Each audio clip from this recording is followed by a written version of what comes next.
What's up, everybody? It's your girl, Racqi, and I have an amazing guest that I've had before. And if you've missed her interview, go back and watch the first one, Miss Mariah from Spiritually Honest Tarot. I'm so excited and so pleased to have her on here a second time. So stay with us, and we will be right back. Much love and peace to all watching and or listening to Candid Stories of My Soul podcast with myself as the host, Raquel Shelby. From the moment we take our first breath and every experience that follows builds us up and creates the individuals we are today. In life, we will experience both the good and the bad because in order for balance to exist, both must coexist. There cannot be good without bad, nor can there be chaos without peace. We are souls experiencing humanity. The Creator is the author of it all. Whether we believe in a God source or not, He is within us all and is present at all times, embedded in us like our DNA. You will get to audibly witness many journeys of individuals as they are living, breathing, and ever-growing documentaries in the flesh. Many will attest to how the Creator was there, and many of these accounts will be mind-blowing. Please share with your family and friends and enjoy the message we have for you today.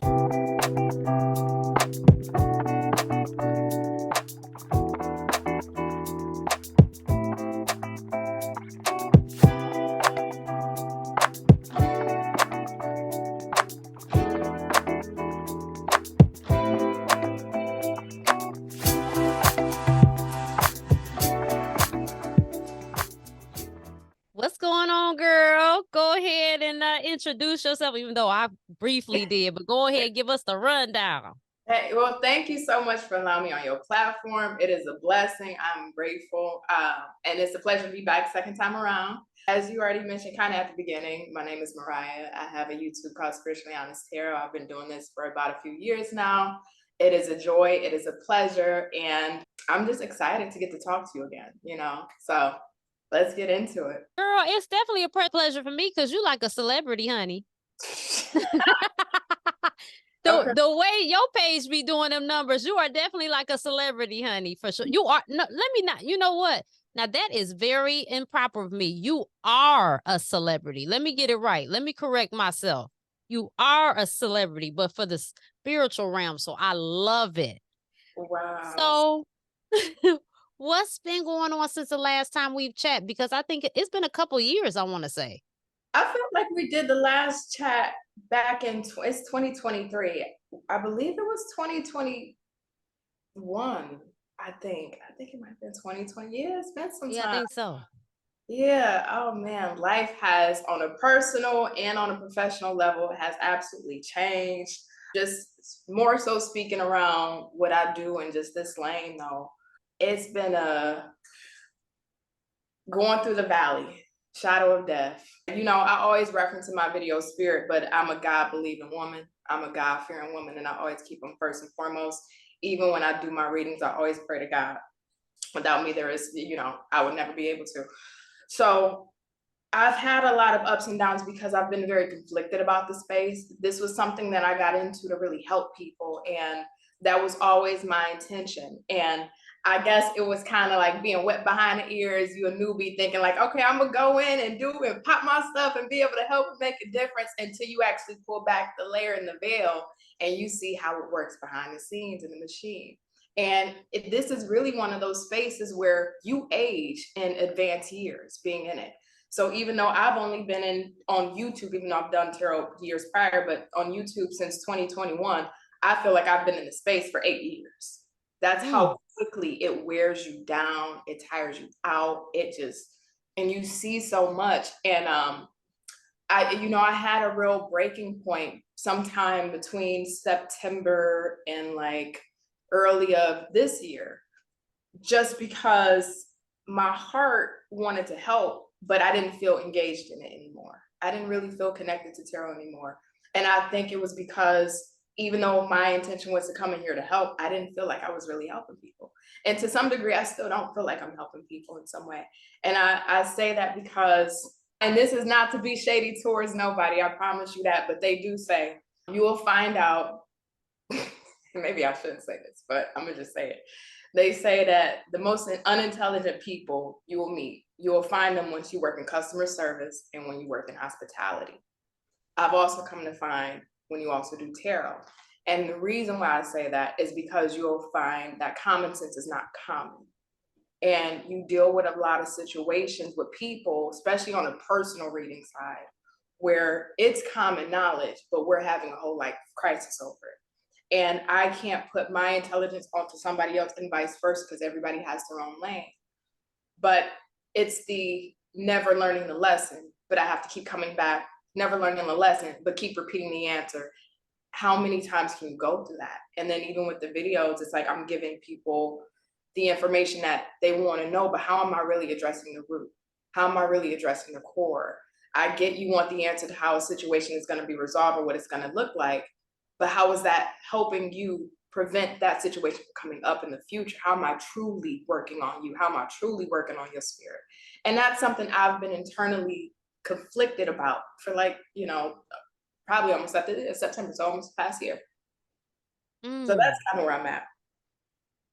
Okay, so I want to expound on that. Mm-hmm. Number one, you might feel a little conflict too, because you could be going through an expansion, maybe kind of like in a waiting room, so to speak. Mm-hmm. It's almost like one part of you is there, but you're trying to play catch up or just realize where you have expanded to. On the other end, I also want to ask, are you finding these challenges in the comment section or people that are booking readings or both? Both. Okay. So when it comes to the comment section, what is the conflicts that you're having? Just ignorant comments or them wanting to expound on what you're saying or both? Well, definitely not the ignorant comments because you can't break what you ain't built. So ain't nothing somebody can say can do anything to me. But it's more so when you put out a video and like, let's say I do a love reading. Is I'm talking about somebody new. Why are you bringing up your ex Johnny from 20 years ago? This ain't about him.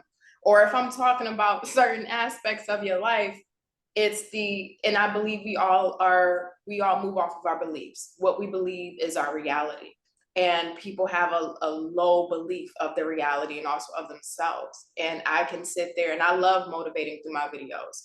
And I can sit there and speak life into you, breathe life into you. But if your belief is stunted, and I will see that a lot with people, and that's why I'm here to help. But then how long can I help before I start to take on that energy of feeling frustrated? So I get it in the comments, and then I also get it in the personal readings too. So what is your process of taking a break? Could it be that in between these things, man, I feel like this interview is taking a different turn. Dog, are we about to get extra deep for no reason? Lord have mercy. What do you like? Let's say your system. So I'm assuming from what I know, you live in a warmer area, right? Yeah, I'm in Texas.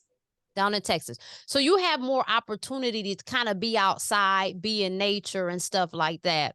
How often do you like just take time to like dump that energy by, walking it out, maybe in a garden, putting your, however you do that, just connecting with nature, talking to tree, touching tree, put your feet in the grass, or however you want to do that, because you're going to have to recharge because it's a draining job. It is. You are giving energy and very powerful energy, and you've got to have something to fill your cup back up. It's a hard job. And I feel like, especially you being very sensitive, which is great because that's what's needed for you to be effective, right? So that's not a bad thing. That's a good thing. It's going to wear on you. It's going to wear on you. And then to a degree, it's just got to be like, and this is just one way to look at it. I'm not saying you have to or trying to push this on you or anything, but just like, I'm going to put it out here. I'm going to put it out here. That's what it is. And I got to let it go and know that spirit told me and let it land and walk away from it. And I know that's hard. Mm-hmm. I know, look, the baby is over there like, I see him popping in. But yeah, you know what I'm saying? Because it's like you can only do so much, and it's like you can lay stuff at people's feet. Mm-hmm. And even it's up to them though. They gotta do the work. Yeah. They got to do the work. And a lot of times you feel like, how am I helping? But hell, you can't pick them up and do it for them. You know what I'm saying? If they stinking and they need to wash their ass, what you gonna do? Pick them up, throw them in the tub, and soap them up and rinse them out and dry them down? Fuck that. They gotta do it them there. Get your funky ass in the tub, wash your ass. I'm just telling you now. I'm gonna tell you. I can tell you what soap to use. I can tell you maybe put a filter on your water if your water too hard or something. Like, I can give you some components, maybe some nice washcloths, but I can't wash your ass, baby. I can't do that. I'm sorry, I didn't mean to go on a tangent because No, this is about you.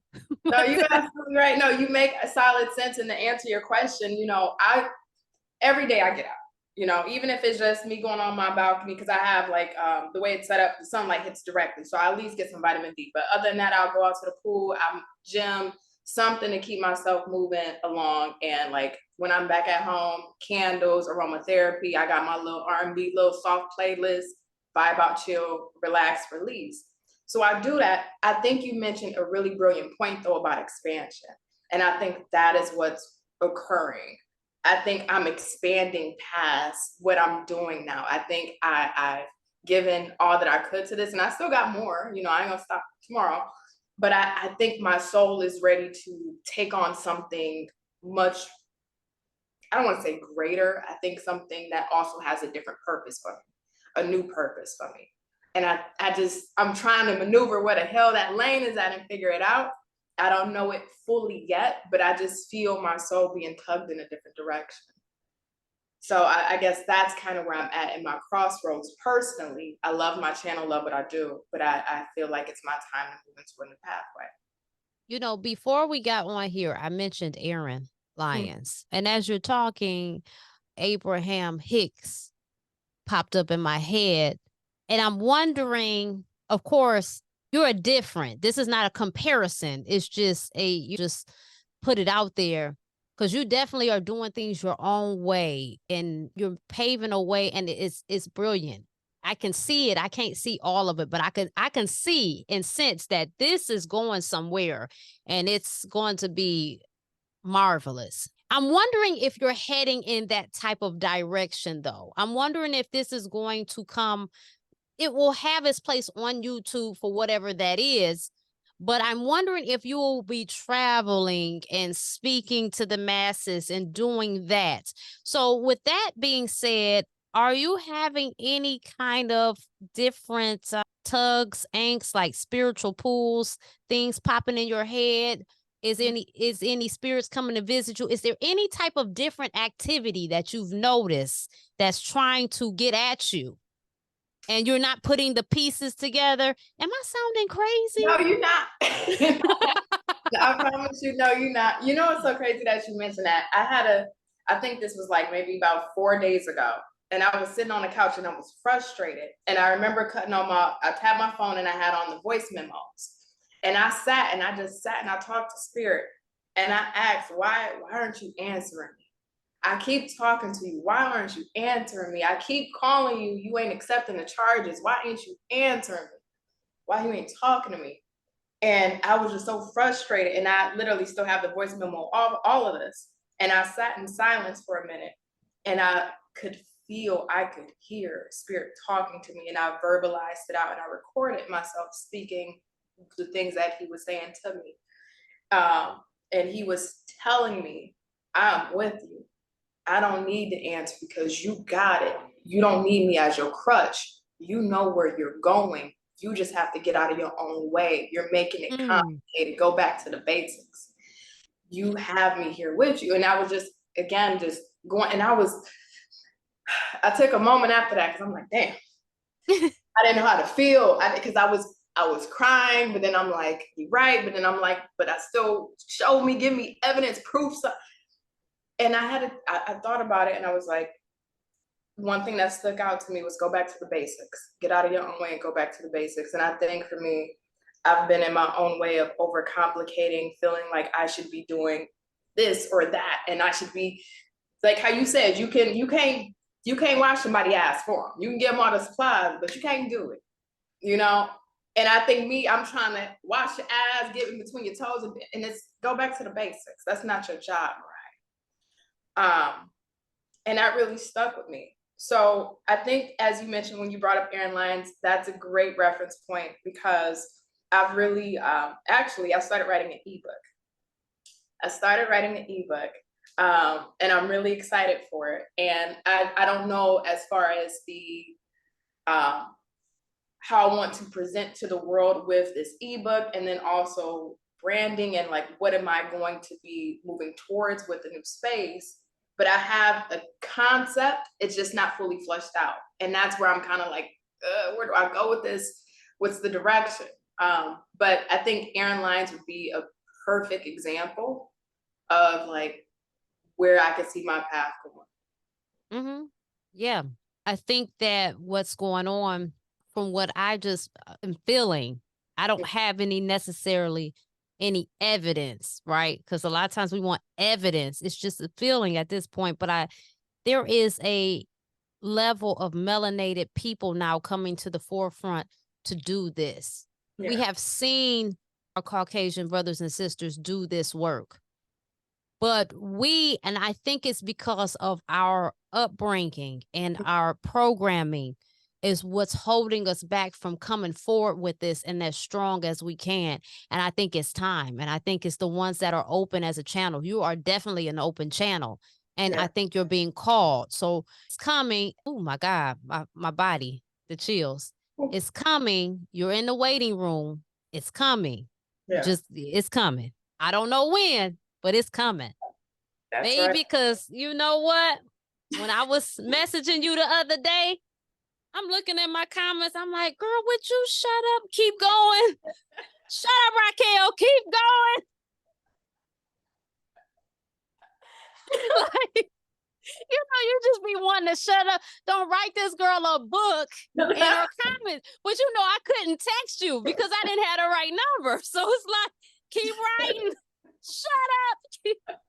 But yeah, for real, it's y'all watching don't know how excited and how happy I am for her. Like, and it's crazy because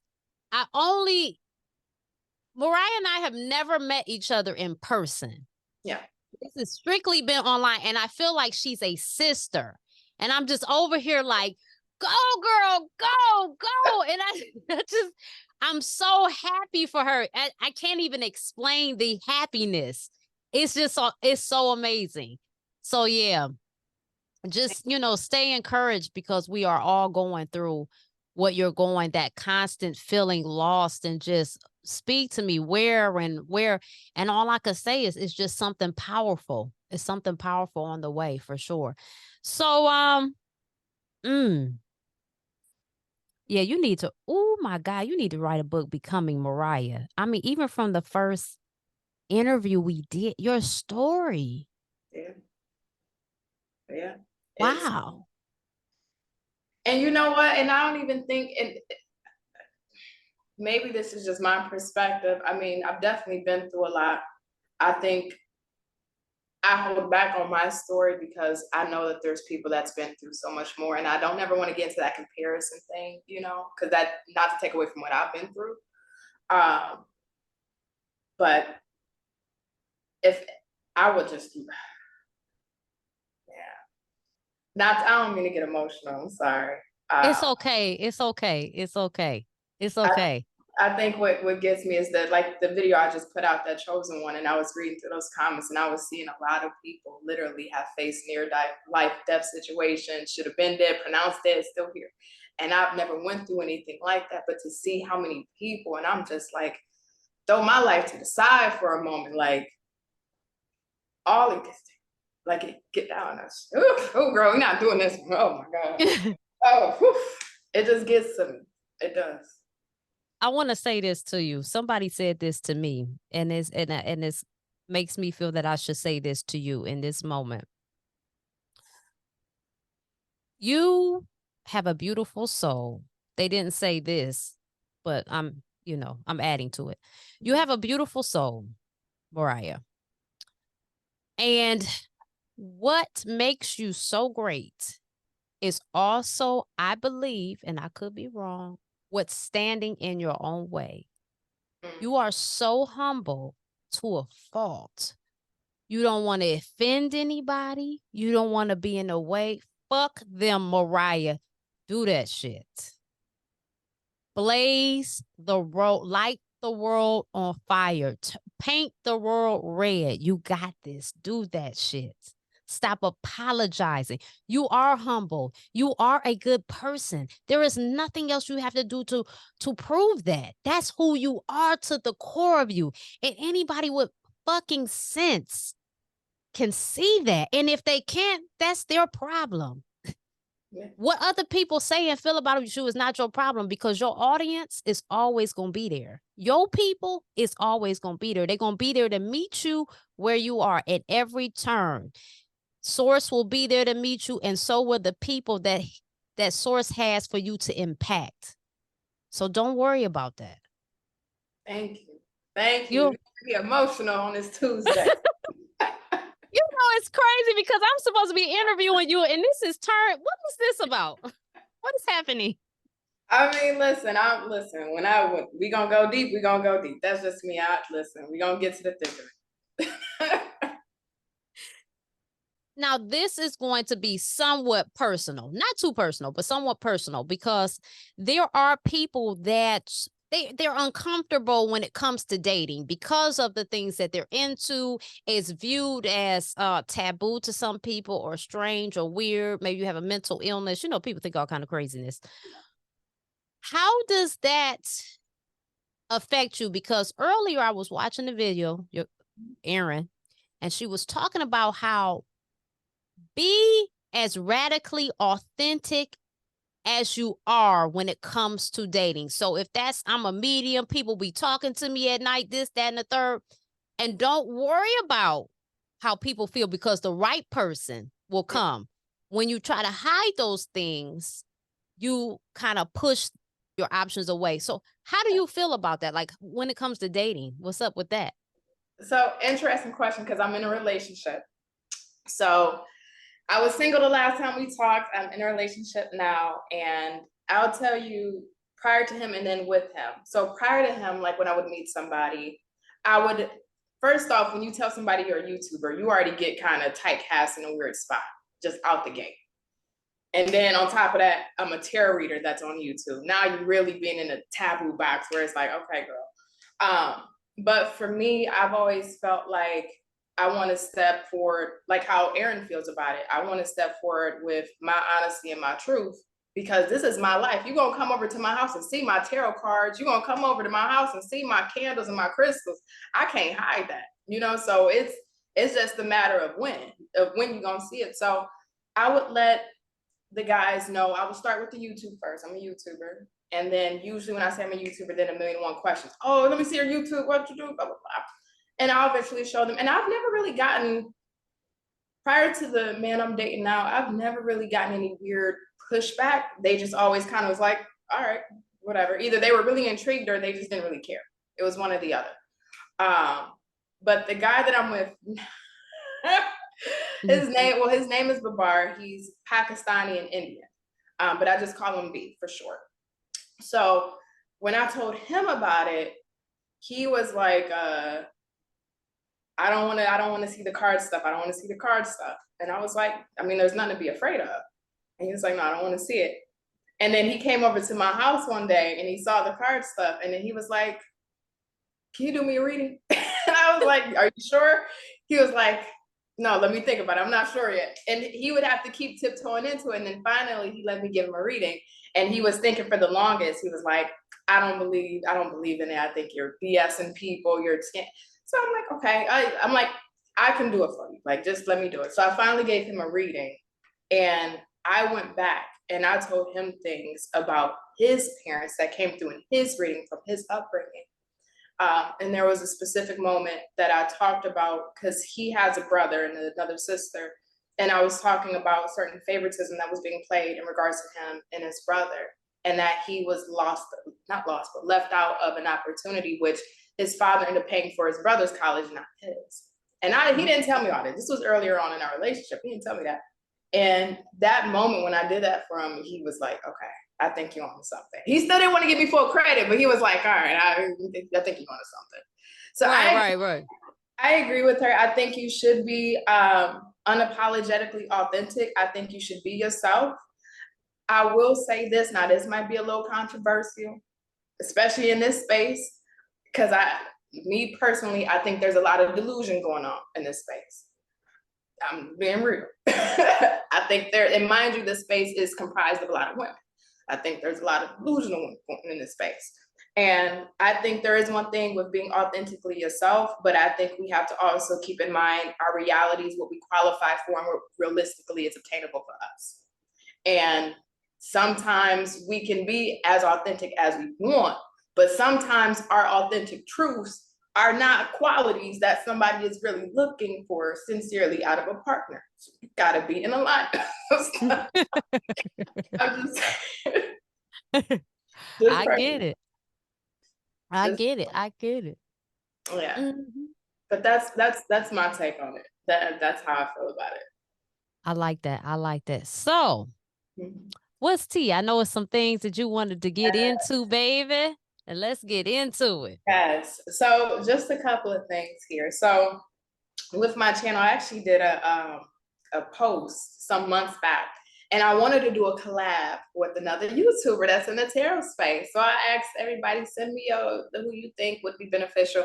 And mind you, I had to look at, okay, how is it mutually beneficial for both of us? Because I wanted to make sense for them too, so that way they would be willing. And also have somebody that has similar reading styles, you know, in comparison. So they gave me a couple of options. And I went out, found these channels, went to their abouts, found their emails, and reached out to these people. And I think I reached out to about 4 to 5 different that really made sense, truly made sense. And what I experienced in that moment told me a lot behind the scenes. Either no response, which is okay because people got their own life, so I didn't trip off that. I dealt with one, I forgot her name. She's out in LA. She wanted to do a collab, but she would rather do it in person than over Zoom, which was okay. I left that be. But there was 3 out of the little bunch that I had where bullshit came out of their mouth. And I think, I don't know if I want to give her YouTube. I don't know if I'm gonna do all that, but I'll put it this way. I guess my issue was with the women that did respond, but that was bullshitting me. It's like, yeah, like I would love to. I love your channel. I love it, this and that. And then I would reach out to them and then, oh, well, let's do this date. Set up that date, reach out to them. Hey, what's going on? Oh, I'm sorry. It was very much like getting runaround. And I was getting the runaround in different ways from the women. And my thing with it is when you go and watch their videos, they're very much talking about in their readings of, oh, well, you know, you should have somebody that's consistent. You know, when you do like love readings, because most of them are like love readers, they will talk about consistency and being authentic and being genuine and all this expectational stuff out of their readings that people should want from other people. But then when I'm dealing with you, you're giving me a line of crap. You're throwing me here. You're throwing me there. We're trying to set up dates. I still got my fucking clients that I got to do. I still got my own personal readings in life. And you're kind of bouncing me around from here to here to here. So it was like, for me, outside of like, I've seen Tyler's Tarot do collabs. I've seen, she's a blonde hair white woman. I can't think of her. And then there's another brunette. I can't think of I don't know why I'm drawing a blank. I can't think of their names. But I've seen other women, and of course Tyler, do collabs, but I understand why collabs are not that frequent here. And I think it is an energetic thing. The energy has to align, but also too, you got to be authentic. You got to be genuine. You know, don't agree and then just string me along and string me along and string me along. Now I'm checking up, doing wellness checks. Hey, is everything cool? What's going on? I shouldn't have to do that. So I stopped. But then when I go a little bit further, just kind of putting that scenario to the side, I realized, and I had a client speak on this to me today, where she was going through this up and down with a guy she's been dealing with for about like 20 years. And she was telling me how, you know, she keeps hearing these videos of, we're going to reconcile and we're going to get back together and we're going to do this and we're going to do that. And she was like, I just really want to know the truth. What is going on with my situation? And I told her a little known secret that I came to realize, not only being a tarot viewer, but also doing tarot. What tends to happen a lot, especially in these love readings where it'll keep people in loop, is that the reader will manifest an outcome over the viewer. So even though, and mind you, you can read tarot multiple ways, but you will see a lot of times where in the reading where it's like, this is going to happen, you're going to hear from him.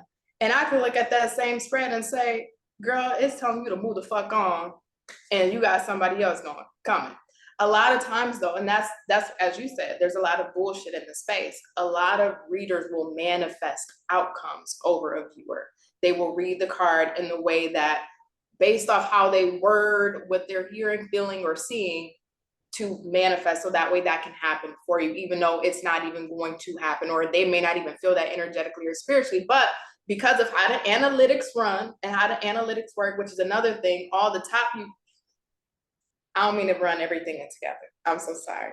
No, but the top cream of the crops that you have, like the Baba Jolie's, like the Tylers, the some other people, the smaller people, and I would consider myself in like the smaller group in comparison to those people, you won't be able to break into them spaces. They've been in it too long. They already got their footing. They're already locked in the algorithm. Breaking into those modes, especially in a space so niche, would be very difficult unless somebody's marketing, branding, and how they sell themselves is like 10 times over. And in this space, we have this weirdness with money and spirituality. So you're not really going to see that often with somebody really going above and beyond to really get themselves to that point, like the people that's been in. And a lot of times, because whatever we get left over from like the AdSense and this and that is doable, but it ain't like them kind of people's money. So you will see a lot of these people where they are, again, manifesting readings into existence, where they're predicting certain outcomes that really aren't the outcomes that you're going to get, where they're giving the storylines that would love to be told so that way they can retain the viewers. But I'm not saying they have to, but they feel like they have to because their livelihood. Otherwise, if you start telling like it is and you already at a certain totem pole, your viewership go down, you ain't making no money. So it's like, you know how to go. Huh? I said, you know how to go. You're right. Yeah, go ahead. Yeah. So it's like you ain't making any money. So you're going to try to keep your base as happy and fed as possible because you can't compete up there with them. No, I hate to say never, but it is super difficult to be comfortable in this space. I think it's control. Go ahead. I'm sorry. I didn't mean to cut you. Oh, no, you go ahead. I was finished wrapping up. So I want to touch back on that with these chickadees that you have reached out, and my girlfriend has a saying, my best friend, she says, the way you do one thing is how you do everything. They're just bullshitters. I think what happens is, idealistically, yeah, this will be great.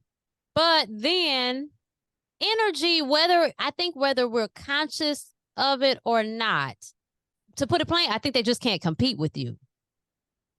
Really? I can't. Yeah, I think that is just like, people don't want to be exposed, honey. See, in their environment, they can control it. You see what I'm saying? But when they come in your environment, that's a different thing. You know what I'm saying? That's a whole different hookup. So they bow out, and that could be, and it also could be they just don't align with you, and your guides and stuff is knocking them out the park. Like, no, y'all don't need to intermingle. This is not for your highest good, for your benefit, for where you're going. And unfortunately, I think that stands true for a lot of people that really have this work, that are real in it. Yeah. It's kind of a lonely walk. It's kind of like pulling teeth. You know what I'm saying? Yeah. Just like I was telling you, it's going to be pulling teeth. It's been pulling teeth for me. You know what I'm saying? So it's one of those things, people be intimidated, whether they even know it or not. They're intimidated by your light, your gift. But then that makes me curious, though, as a community and as large, even if I look at it like just as Black people, how do we grow together if we don't stick together, or we don't come together for the greater cause of the Black plight? When I look at the spiritual community, how do we really grow to help people divinely if and forget my example, I put my shit to the side, but just in general, it's very much individualistic in this space. But how do we move it forward if we're all just looking out for our own selves and our own personal communities? I don't know, but one thing I can say, it shows you what people's real motives are. Because at the end of the day, if it's really about the greater good, you don't mind collabing. I mean, think about it. You right here, your YouTube channel is way bigger than both my YouTube. I got 2 YouTube channels. It's bigger than both mine combined, but you still said okay. Now I have a big presence on TikTok. You know what I'm saying? But my YouTube isn't my TikTok. We've got to be willing to work together, but that shows you the genuine spot of the person, that shows their intentions. Yeah. You know, so a lot of these people, I believe, are just doing it for clout. I've been on TikTok for a few years now. And I noticed, like, in the last couple of years, the spiritual community was crazy. And I feel like it's fizzled out. And I don't know if it's just my algorithm has changed. I've tried to look it up, but it's like it's not as strong to me, it seems, as it used to. So I don't know if the fraudulence are being kicked to the side. They're being exposed. I don't know, but I think it's something going on, because the spiritual community was definitely hijacked to be controlled. Jeez. Okay. I believe so. I really do. I believe so. I mean, yeah, I don't have no receipts, y'all. I can't pull no receipt out for your ass. I know you're looking for one, but I'm just saying that's my view on it. Yeah. Yeah.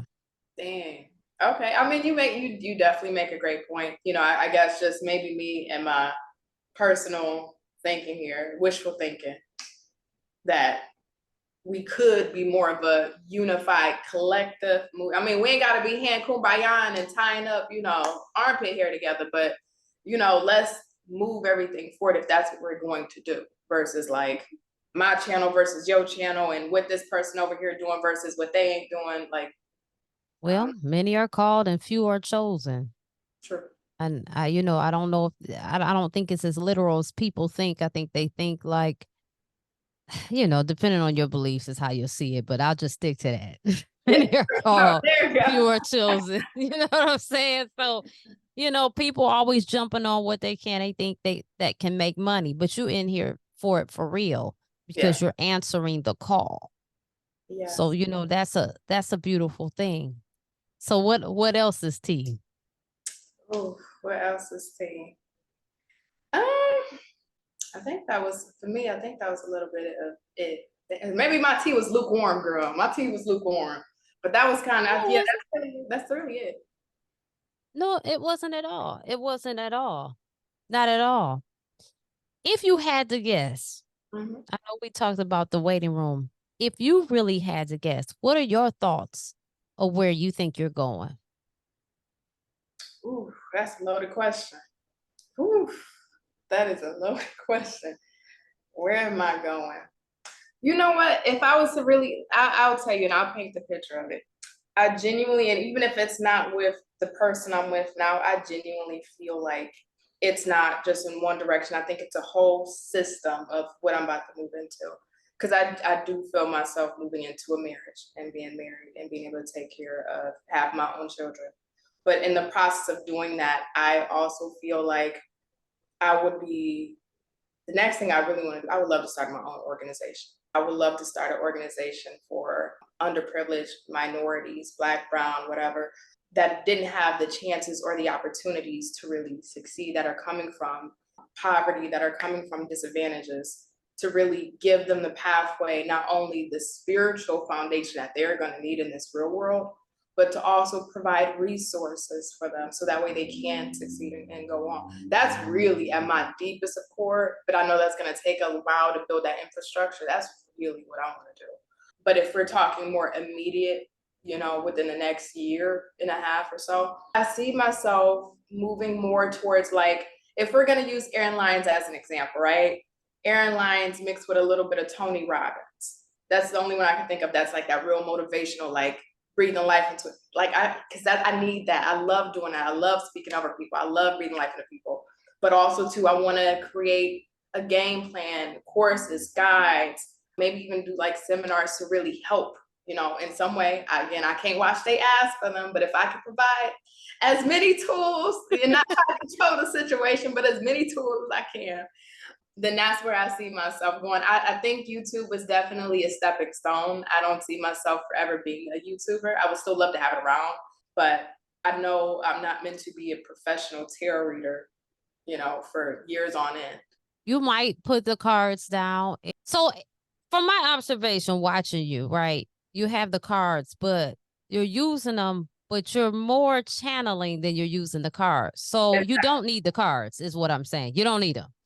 You use them. It helps for the people that's watching for credibility purposes, for them to feel comfortable. It's a prop, it's a tool, but you do not need them.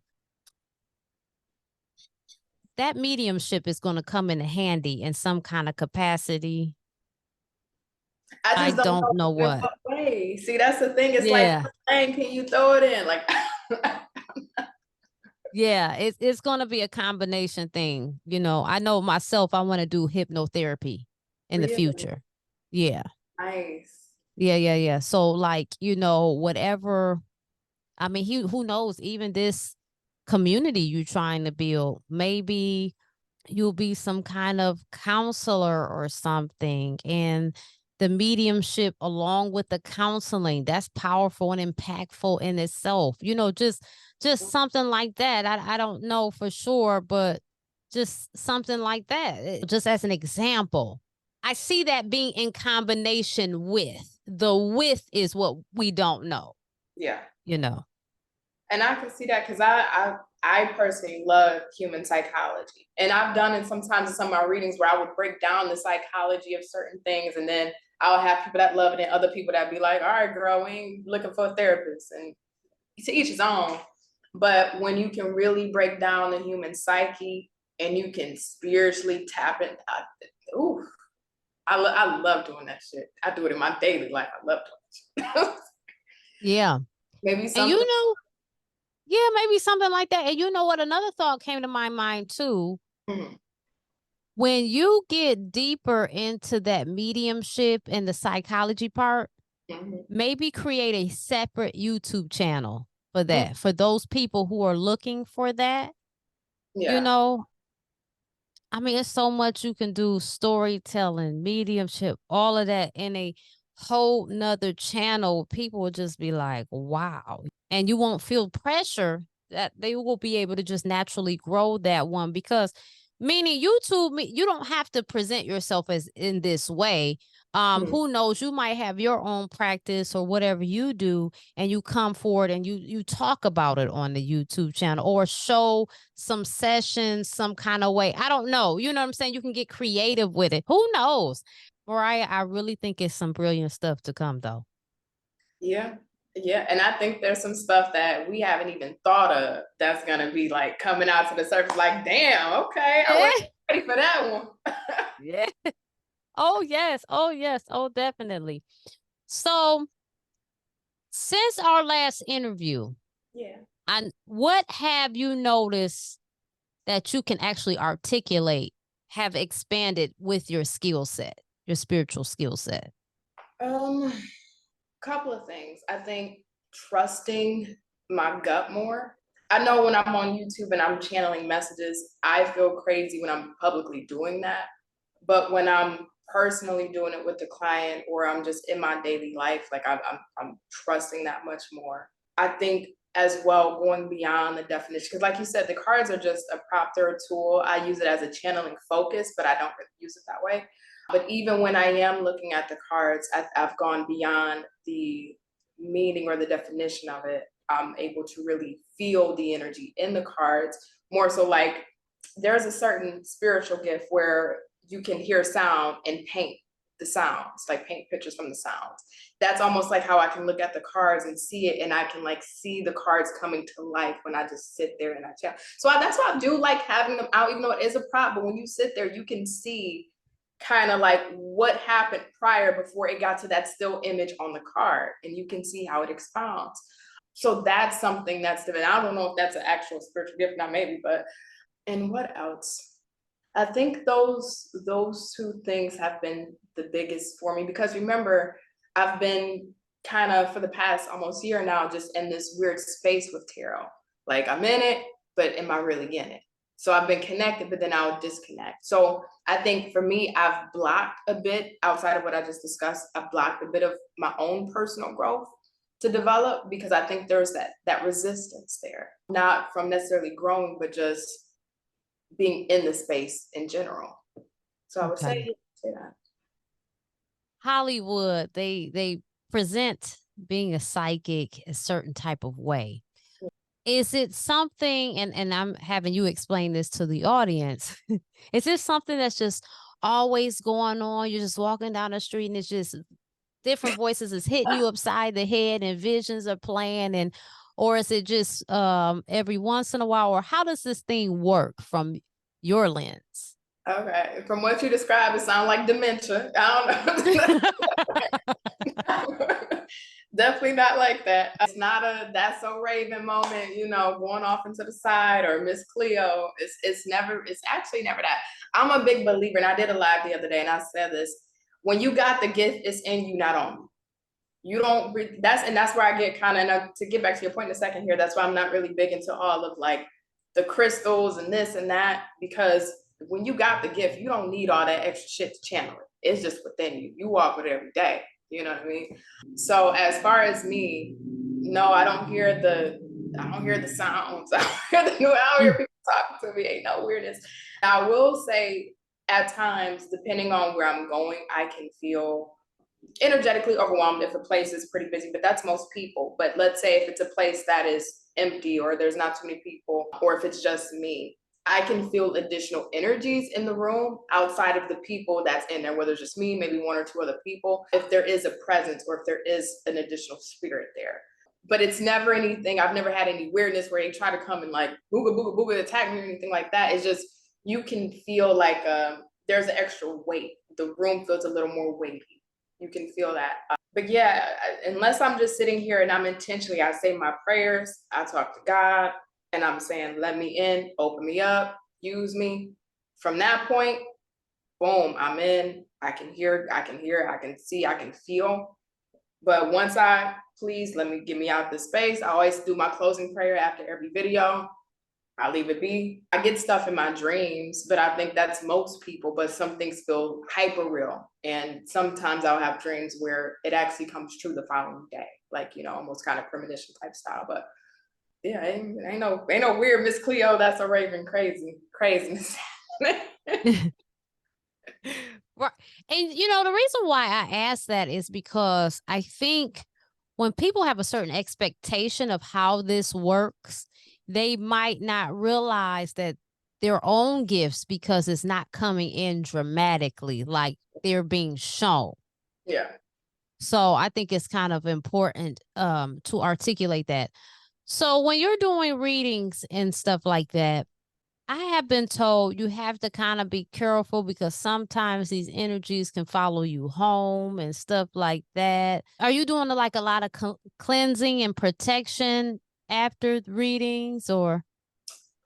You know what? I don't. I'm gonna be super honest with you. I really don't. And you know, it's the one thing that's interesting is that anybody that comes over to my house, they always feels like my house is the calmest place that they've been. I keep a very calm and serene environment. But I really don't. I really don't. I'll sage a little bit. I always got my candles going. I'm a candle girl. But I never truly felt I had to do that, except for one time I had a client and I felt, I don't know what the fuck, I felt the weird ass energy come on her. And that was one of them times I thoroughly had to clean my place down. I was not playing. But no, I've never truly had to go and like get the rosemaries and do this and do that. Like I said, I do my candle, I say my prayers, I like my little sage. I got my cat Lucky, he always protected me. But I always, energy, negative or heavy energy, cannot coexist in the same space as high positive vibrating energy. And I always keep the energy in my home and my surroundings wherever I read at a certain frequency. And I'm always maintain that. So any heavy negative energy can't reside in this. It's just how energy frequency works. It does not reside in the space. And even when I read, I always read with the highest intentions. Even with clients, I keep the energy very high, very uplifting. So that way I can absorb something that is negative. It can't attach to me. My energy ain't on the same frequency. But it's the same thing as if you go out with people. You can have somebody that got negative energy on them jump off on you. They in a bad mood, or they pissed off, or they late on rent, or they doing this and that. Now you taking on their energy. Now you got their little demons all up on you. Now you going home pissed off and yelling at your kids. Yeah. Tarot or not, that can just happen anywhere. But depending on how much of an open vessel you are to that energy, you will allow it or you won't. And that's kind of how I see it. That is a good point. It really is. So do you think, from your opinion, that's more of a belief system and it's more rooted maybe in fear than anything? I think it's definitely more of a belief system. I definitely think it's more rooted in fear. I mean, energy you can't see, and energy you can't kill. You can only transmute it or transfer it. So when you can't see something, you can't quantify it. All you can do is speculate what's happening and what's going on. And if you're in tune with energy, if you're in tune with how frequency and the hertz and how all of that stuff works, you would know that it don't matter if I'm reading for 50 people tomorrow or if I'm reading for one person a day. If my energy always sustains a certain frequency and at a certain level, I don't care if somebody's energy is on level 0. I cannot absorb that because I'm at a too high of a level to allow that into my space. So they keep it, it can't come to me. Just like when somebody having a bad day. If I'm up here and I'm feeling good, you mad, I'm still feeling good because that portal is closed. I can't accept it. Same. Okay. How do you feel when it comes to, I know it's different belief systems, and I don't think you don't necessarily work with deities and all of that stuff. You don't get off into that, do you? No. Okay. So you're not working with Aphrodite or Segment or and all them. Yeah. You're not necessarily dibbling and dabbling in that Santa Morte and you know what I'm saying, and all this other stuff and no shade. I mean, I respect all of them, but I know that some people, they like to hex people. Okay. So my question is, you get people go to Babalaos and different people that do these workings for them. There's people getting hexed or whatever. Do you believe there's a way that, like you were saying about your frequency, that you can block that stuff? Or do you think that stuff will land? I mean, because if you don't know what's coming. Yeah, then you don't know what's coming. I think, and maybe this goes back to my Baptist roots, even though I'm very spiritual, I grew up in the church. Can't nothing defeat God. And that's truly how can't nothing defeat God. Can't nothing, you can't let anything into your house, onto your spirit, and onto your body where God is residing and protecting. And there are some powerful hexes. You got people that do hoodoo, voodoo, all that stuff that will send shit your way. I personally don't dabble into it. I don't get into it. I know there's people that get into black magic. I know about it, but maybe it's just the old Baptist girl in me. Ain't nothing touching my God. You ain't, I'm sorry. And I stay prayed. I'm too blessed and God protect me every day. My spirit guides protect me. Y'all not touching me. And mind you, if I was able to come out on the other side of some shit that should have put me in the ground, I'm not stressing over your hoodoo or ain't no fucking way. I'm sorry. Go and do your best, and I'm not wishing that onto me. But I just know how magnificent my team is around me. How I got me an army. I got me some no limit soldiers around me. They don't play with Mariah. Yeah. Do what you need to do. That's, I don't know, maybe that's, like I said, maybe that's the Baptist girl in me from long years ago. No, that's an excellent answer. It is. Because it's all different type of people in this spiritual walk. And some people are more, they be like, I mean, this stuff is not nothing to play with. They get explicit into how crazy it can get. And then you have some people on the other spectrum that they're not saying that it's not a thing. They're just not concerned with it. Yeah. So I think that's very interesting. Yeah. Yeah. I mean, what about you though? What is your take on it? I'm curious. I don't know, girl. Ain't nobody fucking with me. I don't know. I'm gonna tell you, I got a good girlfriend that's Beautiful woman. She is a voodoo priestess. She most definitely is. I respect them all. I respect hoodoo. I respect voodoo. I think they all have beauties to them. I think it's just like anything. You can demonize it if you want to, but it's who's yielding it, you know, and for what purposes that they're doing it. I mean, a major tool of magic is the Bible if you know how to use it. You know, if you know how to use that, boy, you can get some things done. So it's just all about your intention. But I mean, talking to her, Okay. listening to her stories, I know that stuff is real. Ooh, You know what okay. I'm saying? She's an excellent reader. She's crazy. She's wild with it. Yeah, but she's crazy. Like, I wouldn't mess with her. But I think that I'll say this. I think that when you are doing what you're supposed to do Yeah. and minding your business and not creating smoke, I don't think you have to worry about it. I genuinely don't. Because what I really think is nothing can be used against you if you're not putting out energy that can be manipulated to get you caught up. You know what I'm saying? So if you out there fucking with people, then and you keep fucking with people, yeah, somebody can take that energy and boomerang it back to you. Mm-hmm. I mean, they might not be interpreting that way, but I think that's what that is.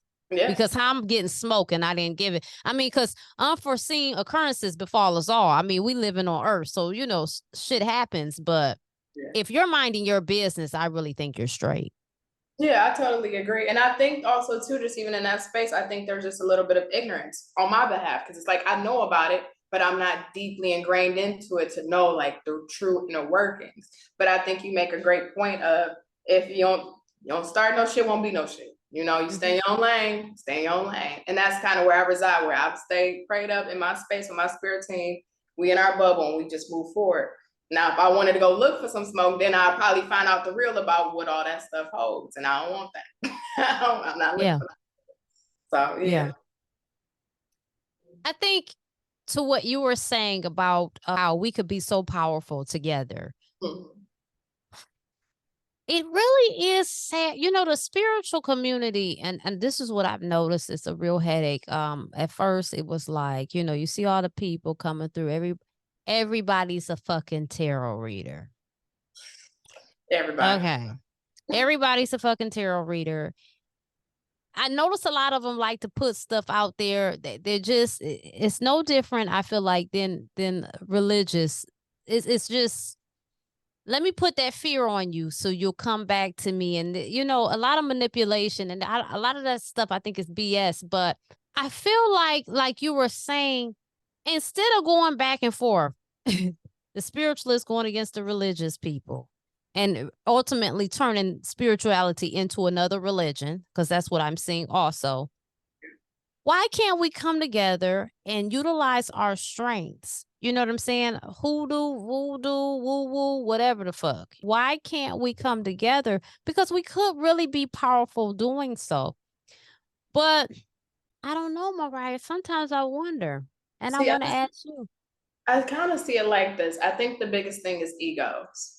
You got when you mix egos and you mix pride, I think that's a difficult combination to bring people together. And it's because this person feels very justified in their beliefs and they're saying versus this person, or I know much more, much better. Or I'm well more experienced than you are. You only been doing, and then you start to have the pedestalizing of this person and the egos back and forth. And as spiritual as we all could be, we're still human first. And we still are biologically wired with egos and pride and all of that. So I think it makes it very difficult, especially when you have people that may want to spearhead the change and the revolution. And it's like, well, we all together. Well, somebody got to lead it. And then we start battling. You know? So I think that maybe one quadrant of a bigger picture, but I definitely would probably say that's an issue. Do you believe that there's this theory, or a lot of spiritualists say, it's only really you in your universe. Everything and everyone you come across is a projection or an aspect of you. Ooh. Do you believe that? Ooh. Oh, damn, that's a good point. Do I believe that? Damn. Do I believe that? I think that is a very valid way to look at that. Do I fully believe it? No. But I can see why somebody would say that, because your perception is your reality, and you only get to control and really manipulate what is in your bubble and within your spirit. Everything else is literally how you're viewing this person, is literally your own interpretation of them and situations and etc. But the reason why I don't fully agree with that is because we're not, our experience, just my personal opinion, I don't feel like our experience here was meant or intentionalized to be individualistic. You know, we're here, the most ingrained part of us as humans is human connection and human interaction, which means not living within our bubble. It's living amongst and coexisting. So that means our projections, yes, we can have those, but a lot of times our projections aren't necessarily wrong. We are seeing somebody who they truly are. Like Oprah said, when somebody shows you who they truly are, believe them the first time. It's, I think we coexist and we live with each other. I don't think it's necessarily, hopefully I'm not interpreting what you're saying wrong. But no, I agree, but then I don't think it's meant to be looked at that way from that lens. Okay. Okay. I think it was Bashar. I don't know if you're familiar with Bashar. Bashar. That's the energy that he channels. I'll say energy. His name is Daryl something. But at any rate, anybody, people watching, somebody gonna know who Bashar is. I think he was saying, like, we are here in a collective agreement. Yeah. Right. But those that we interact with, even though there's all of us here together, those that we interact with are pieces of us. And once they no longer align with us, they kind of vibrate out of our viewpoint, you know. Sometimes I believe that to a degree, but I must say it's hard to accept that sometimes, because some of these motherfuckers get on your nerves. You know what I'm saying? And then it'd be like, damn, that's a part of me. Am I that fucking worrisome? So but I do believe like these people are here to sharpen you and you know, just bring it to, you may not be dead on to that, but something about you. Yeah, let me look at myself. My uncle transitioned and they said it's some scripture that something like a brother was made for adversity. And then it goes on to say something about the friend. And I said, yeah, I could see that. The brother part is what really stuck in my mind, because it's like I could see that with family, right? Because family be getting the fuck on your nerves. Mm-hmm. And it seems like there really are our training grounds. Yeah. Yeah. I Do mean, you believe? Oh, go ahead. Go ahead. I was about to say, our family really are, because that's what we're born into. That's our first real initial experiences of human connection and dealing with others. However, there's a lot of people that don't ever graduate from them training grounds when you need to be. So now you a super senior still in training when you should have been graduating.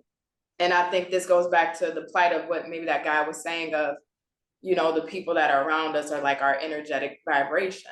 And to a degree, like I said, I do agree with him with that. Is like, if you a super senior dealing with, like we were talking about family, and you ain't graduate past that, then that's showing you outside of family, what does your reality look like? Now your projection of your reality is just a reflection of your internal experience, like who you are. So I think that's a good point. Do you find, okay, for one, do you find a lot of people come in and out of your life, especially you being more of a healing energy? Do you find that? No. No. I'm very much, I keep my circle very knit tight. I don't really have, like, I got 2 friends, had them for years. I just made a new friend. She's really cool, but she's spiritual herself, you know, so I'm sure I won't have a problem with her. Family, I love them. I keep them at bay. They know Mariah ain't the sibling. Mariah ain't the sibling to fuck with. She ain't the daughter to fuck with. Don't bring that bullshit to my plate, because y'all gonna get cursed out and hung up on. Don't do it. So I don't really deal with people, even romantically. I don't deal with the in and out of men and in and out of friends, the in and out of people, because when you look at the end of the day, life is super simple. I think we complicate it. Life is super simple. You know what experiences you would like to have. You know what your boundaries are, your not negotiables and non-negotiables are. And anyone that don't meet those areas, and I don't care if it's family, they don't meet those requirements that you need to have a content life and feel very satisfied and satiated in your life, you know that they don't need to be there. But we hold on to people through emotional attachment and having attachment issues or whatever the obligations, whatever the reason, the guilt trips, so many different reasons that at the end of the day are not prevalent. They don't really matter. At the end of the day, you got to preserve yourself and your energy. So I'm a big believer on, I will cut and keep the circle small, and I don't deal with a lot of the in and out. Okay. Okay. Have you ever been one to battle with lack? Lack or lack? Lack, L-A-C-K, lack. Lack. Have I ever dealt with lack?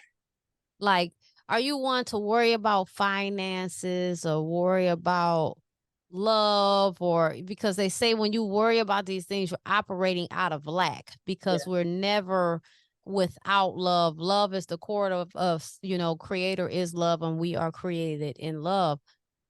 Has that been a battle of yours? Of course. I would hope not to say I want this for people, but realistically, I would think that's a battle for most people. I mean, my biggest thing, and this is my own personal tea. My biggest thing has always been my emotional stability and my finances. Those have been the two biggest things that I've always dealt with lack, because I was homeless at 19. So my relationship to money has always been extremely strained. Also, too, I came from two emotionally unavailable parents. So my own emotionality has always been wavering. So those were my two places of lack. But I would say in the larger scale for anybody, I mean, it is ideal to assume and say, like, you know, if you already have it within, you can't go without, and you are what you attract, et cetera, et cetera. But you got bills. I got car notes. I got mortgage. I got rent. Listen, when them credit cards be calling, I can't say, oh, I got it with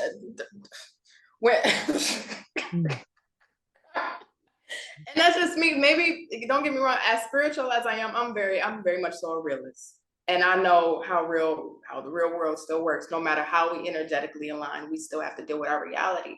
I think where the spirituality comes in is not allowing that to hinder you, and still being able to keep your frequency up and high and push through those different, because they're gonna come. You can't, ain't no way to not have lack in some way. You are going to deal with it. Yeah.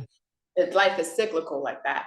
But how you manage it and how you work through it and keep yourself up and breathe life into yourself when you need it, that's going to be the true telling of how you can move forward and still sustain and be able to still frequent on a high level.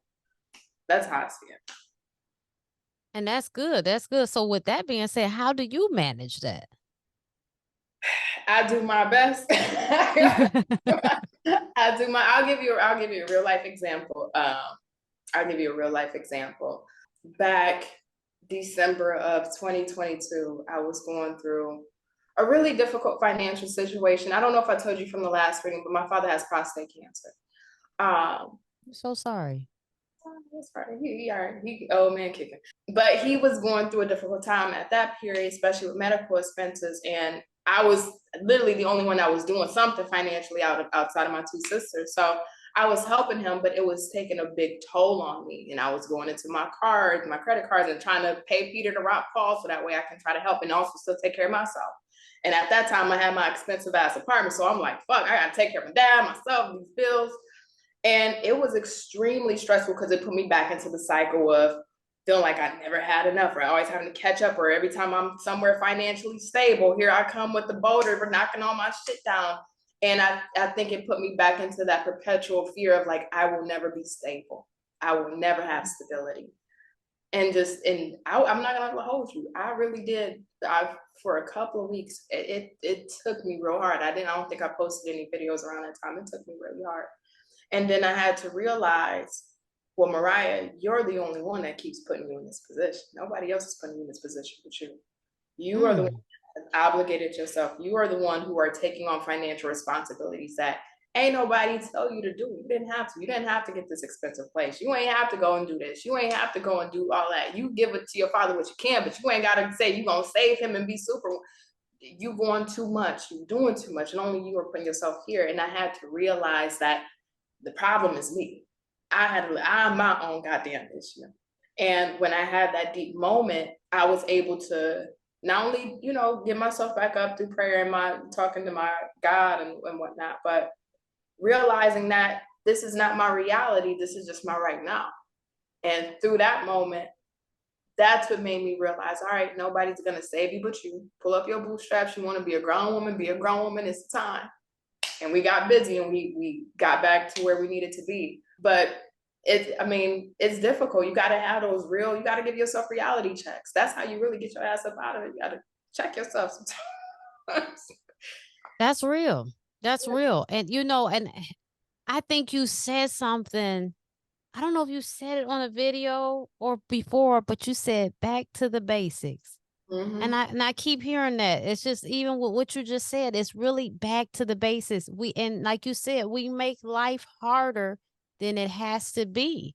So with that, this comes my next question. There's a lot of people complaining about the economy and how we're making more money than we ever did, and we're still behind or more behind than we were, and all of this stuff. Stuff keeps going up, and this and that and the third. What do you think that is leading us to? And the reason why I ask that is because in my mind, sometimes these hard times and adversities is to push us in a certain direction, to come to a certain conclusion. Yeah. And what do you see when it comes to that? You know, it's tough right now.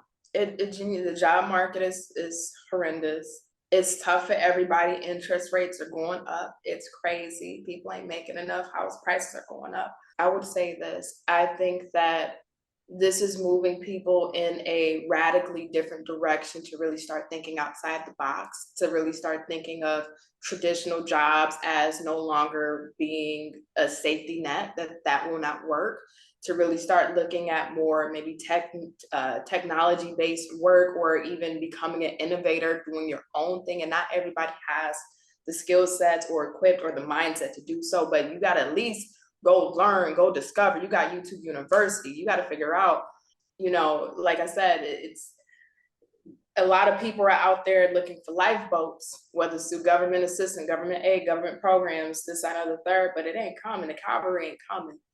And I think some people are just like how it was in 08, you know, when we had that big old recession at that time. You know, we're really seeing the results of something very similar now. And the ones who saved themselves made out like a fat rat back in 08, and the other ones, they took the hits and losses. So I think this is really trying to shake people up of, we got to do something different. We see the technology is moving. We see this going in this direction. What can I do? What skills can I learn? Or how can I pivot? And if like you said, you can bring the tools to wash your ass, but you can't force somebody to wash their ass. And if y'all seeing the signs on the wall like, hey, we got to pivot, and y'all ain't pivoting, then y'all gonna get swept away in the currents. Yeah, for real. I mean, I told that's actually an excellent answer. You know, I was kind of looking at it and I was wondering what you said, and is it pushing us away from the individualistic operations? Are we going to have to go back to more of, are people going to have to start sharing spaces to where we have more community? It's already, I mean, at least here, I'm here in Houston, it's already happening here, where you will see people, you know, trying to make a 1-bedroom, 2-bedroom work with multiple people. And mind you, it's overcrowded here, but a lot of it is going back to the bases. You see more carpooling happening. You see more joint community happening as far as living arrangements or cohabitating with one another.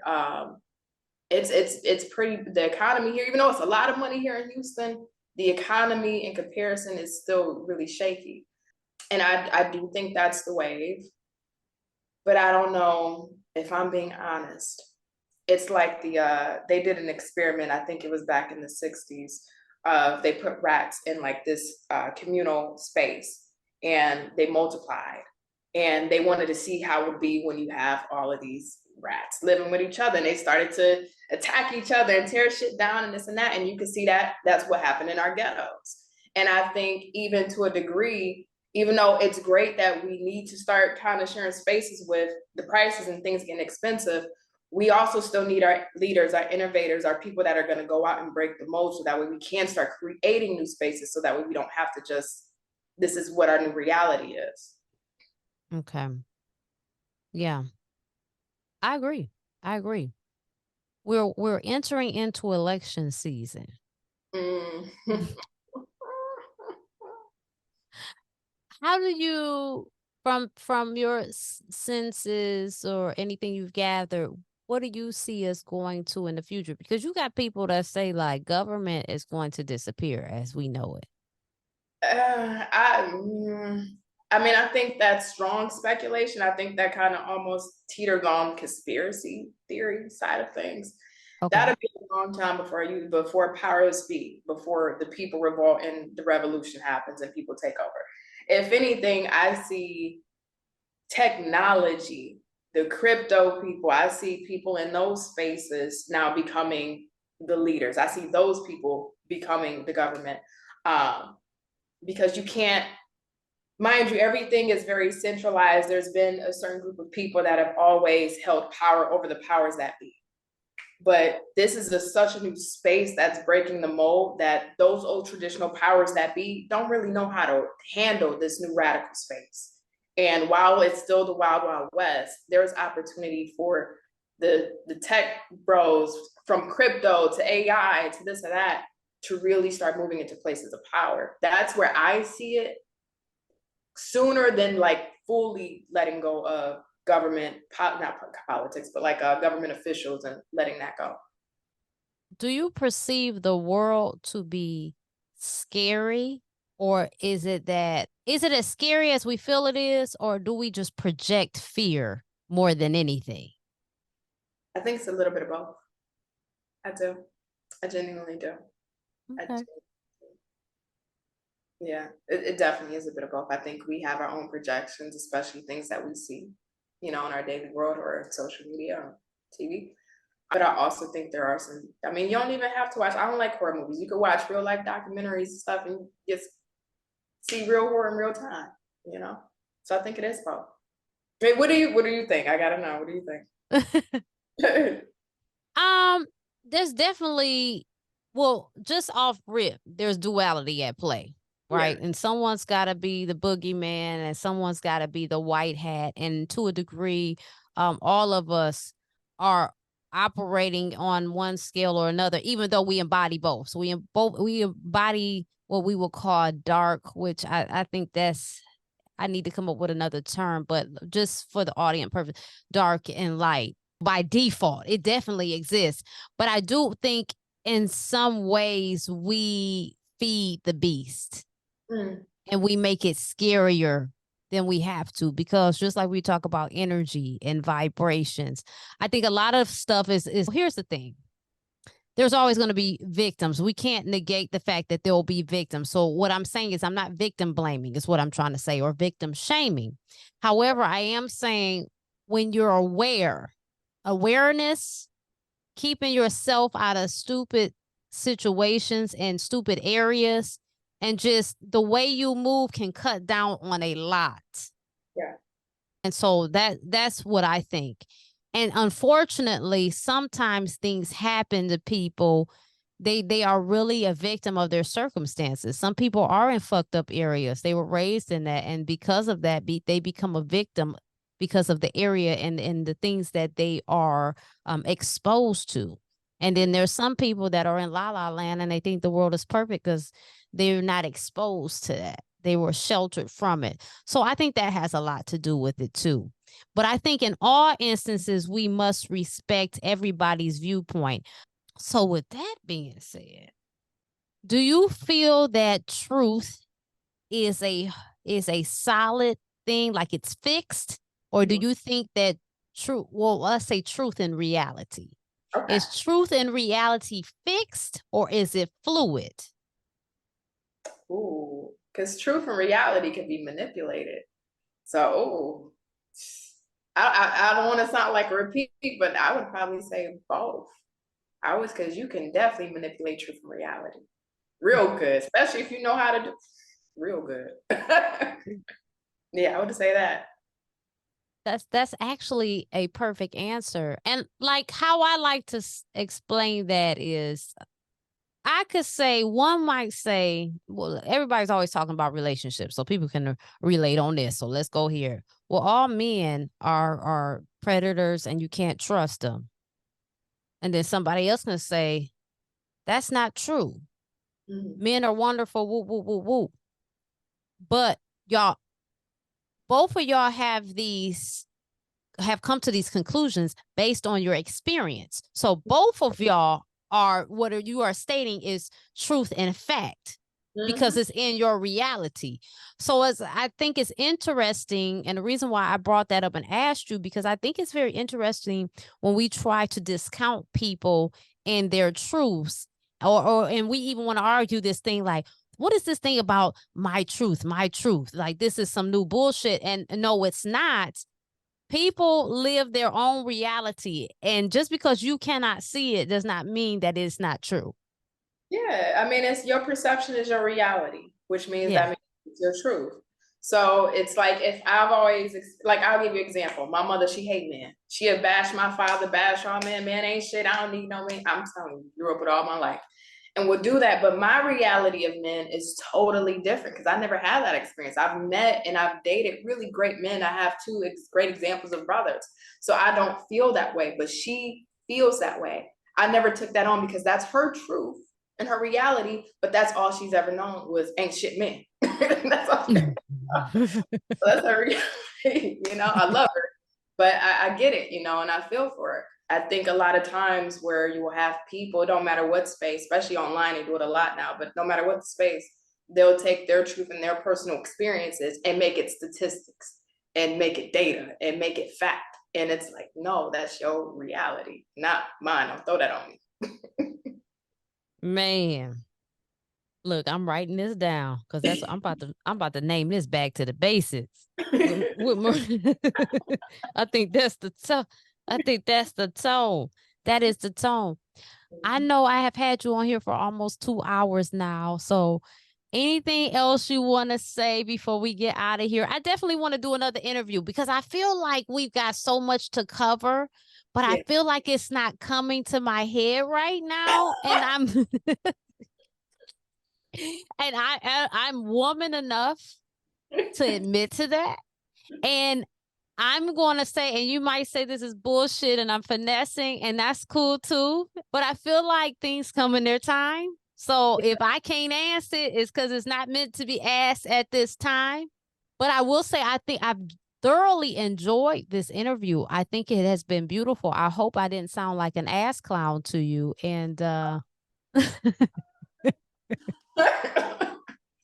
but I do want to ask you, is there anything else you want to offer, talk about, or anything before we get out of here? I'll just say it's definitely been a pleasure. I thank you. Actually, you know what's so interesting? I really needed this. When you commented on my video a couple of days ago, I believe that was actually the day when I was talking to God and asking God, why you ain't answering? Because I said in the comments, like, I needed this more than you know. Like, and I was really breaking down.